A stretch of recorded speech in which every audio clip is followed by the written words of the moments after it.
Good morning, नमस्कार। स्वागत है आप सभी का मेरे नए वीडियो में, नए ब्लॉग में। आज इस वीडियो में मैं आपसे बात करूंगा, रजिस्ट्री तो आपको हो गई लेकिन मौके पर ज़मीन नहीं है, या डबल रजिस्ट्री हो गई, या रजिस्ट्री उन्होंने गलत कर दी, रजिस्ट्री कर दी, ज़मीन आपको नहीं मिल पा रही, मौके पर ज़मीन ही नहीं है।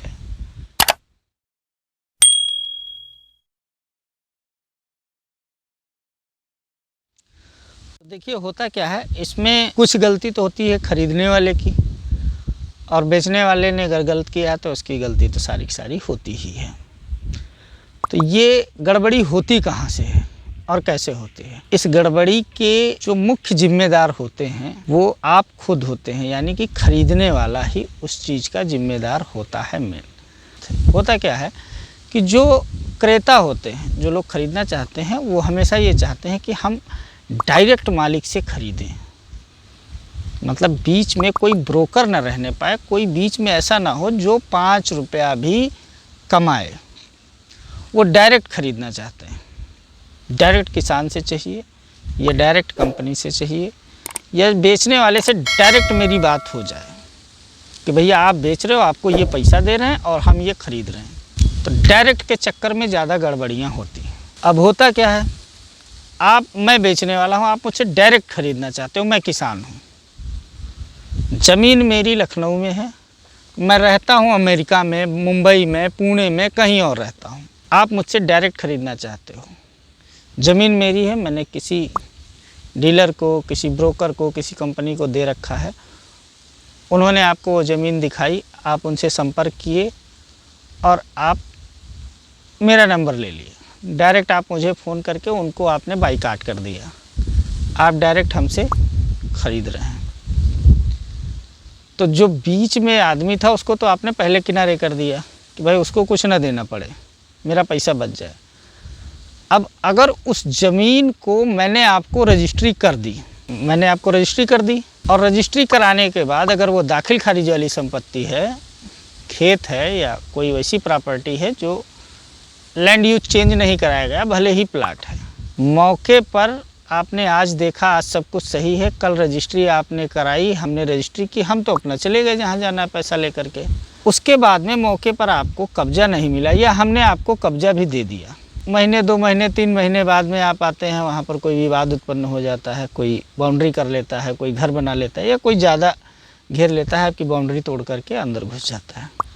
अब आप क्या करोगे? अब आप उस व्यक्ति से लड़ने, मुझसे लड़ने अमेरिका, लंदन, मुंबई तो जा नहीं पाओगे, या हमने आपको बेचने के बाद में 2 दिन बाद किसी और को रजिस्ट्री कर दी। मेरा एक मोबाइल नंबर था, मैंने बंद कर लिया, मैं रहता हूँ वहाँ जहाँ का एड्रेस है, आधार कार्ड पे मैंने कोई दूसरा एड्रेस दिया था। अब जाओ आप मुझे खोजो, नहीं खोज पाओगे ना। बहुत बड़े आप पावरफुल आदमी होंगे तो भले खोज लें जा करके, लेकिन फ्रॉड तो आपके साथ हो गया, आप करोगे क्या? कोर्ट कचहरी ही करोगे, दौड़ोगे। इसलिए आपको बीच में किसी न किसी को ज़रूर रखना चाहिए।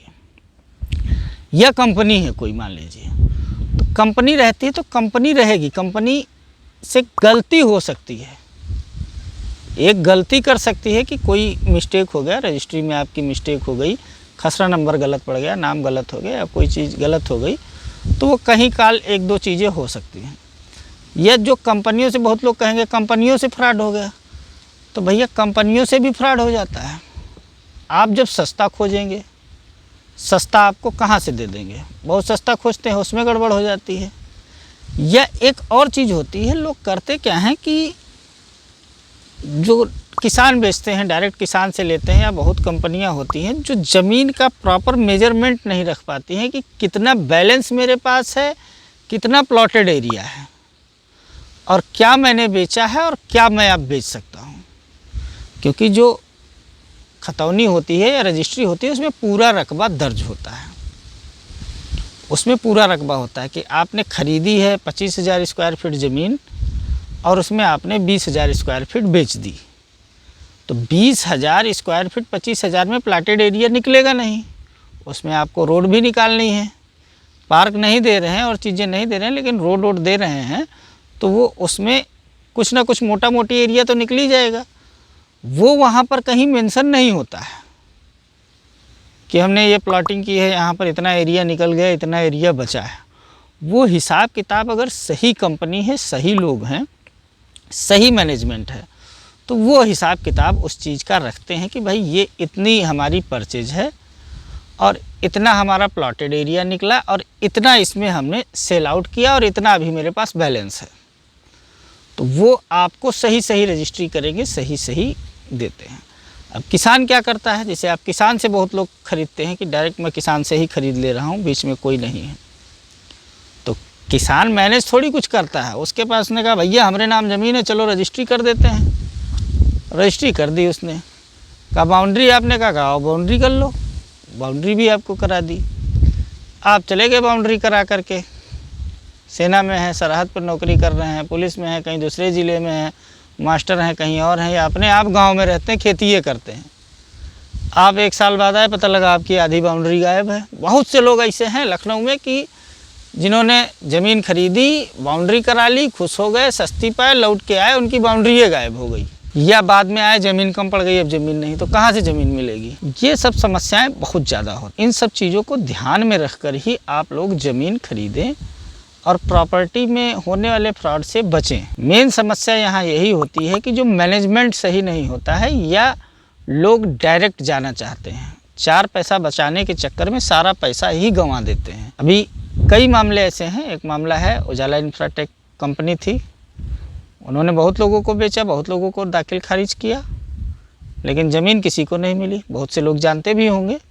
अगर आप जानते हैं या इस चीज़ से पीड़ित हैं तो मुझे कमेंट करके बताइए, मैं आपको बताऊंगा। मैं वो ज़मीन जानता हूँ, मैं वहाँ उस एरिया को जानता हूँ कि जहाँ पर ये सब हुआ है खेल। बेचने वाला आज जेल में है, लेकिन पैसा थोड़ी ना उससे कोई रिकवरी कर लिया, पैसा तो उसके पास था ही, उसने पैसा दूसरी जगह लगा दिया। जिन लोगों ने ख़रीदा था वो परेशान है, वो तो जेल से किसी न किसी दिन बाहर आ ही जाएगा। हर चीज़ में पैसा चलता है, वही पैसा दे करके सबके नाम दाखिल खारिज करा दिया, सब लोग खुश थे। तो दाखिल खारिज से ही मालिकाना हक अगर आप जानते हैं तो उसके लिए दूसरा वीडियो मैंने बनाया है, वो भी आप जा करके देख सकते हैं। कभी भी आपको अगर प्रॉपर्टी खरीदनी है तो आप किसी ट्रस्टेड व्यक्ति को पकड़ें और बीच में ज़रूर रखें। अगर कोई बीच में आपने ब्रोकर रखा हुआ है या कोई ऐसा व्यक्ति है जो आपके साथ में दौड़ रहा है, तो आप उसको ज़रूर कुछ ना कुछ दें, उसका हिस्सा मारने की कोशिश ना करें।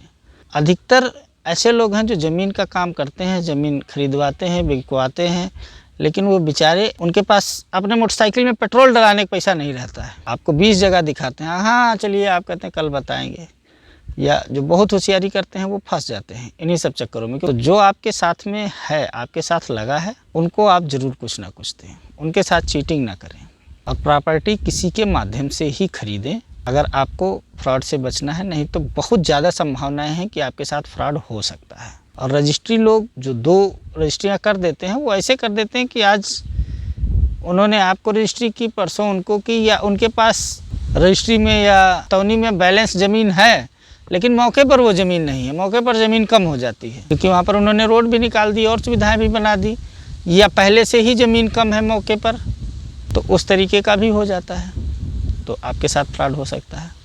तो खैर वीडियो काफ़ी लंबा हो रहा है, मैं आपसे मिलता हूँ किसी अगले वीडियो में। अगर आप चैनल पर नए हैं तो चैनल को सब्सक्राइब ज़रूर करें और वीडियो को लाइक ज़रूर करें।